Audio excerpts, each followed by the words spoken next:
Pwede po bang makiutang? Bakit? Anong kailangan mo sa pera? Wala na kasi kaming makain, Mare. Nagugutom na kaming lahat ng mga anak ko. Bakit? Ilan ba ang kailangan mo? 100,000 lang sana, Mare. Ha?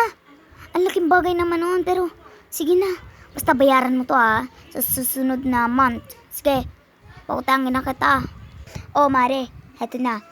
Nandito na rin yung kasulatan na pinapautang na kita ng 100,000 pesos. Basta bayaran mo to sa susunod na buwan na. Pag hindi mo to binayaran, papapulis kita.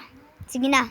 Ay, salamat, Mare. Malaga to sa amin ng mga anak ko. Maraming salamat talaga, Mare. Mama, mukhang yumayaman na ata si Manay Rumases. Oh my gosh. Talaga, Mama.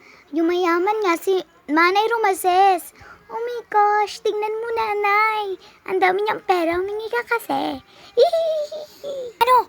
Ngayon yung buwan na ng utang niya. Dapat niya yung bayaran. Pera na pala siya. Tara na, punta natin. Ang ganda naman itong tablet at itong bago kong ribbon na hair.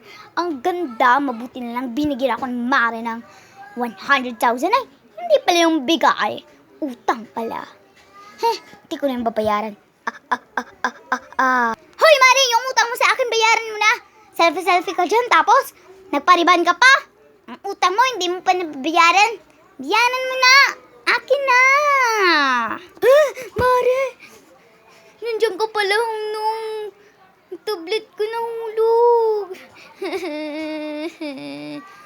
Mare, hindi ko na yung babayaran, Mare, kasi wala na akong pera, Mare. Hindi na. Please, Mare, hindi na. Anong hindi bayaran? Bayaran mo na yun. Bayaran mo na. Ganun pala, ha? Sige na, Mawe. Hindi ko na babayaran. Nay, anong nangyari sa'yo? Ang word mo naman, sige na, Aling. Huwag mo na yung bayaran. Ang word kasi nito ni Nanay. Parang may ano sa pag-iisip. Sige na, bye-bye.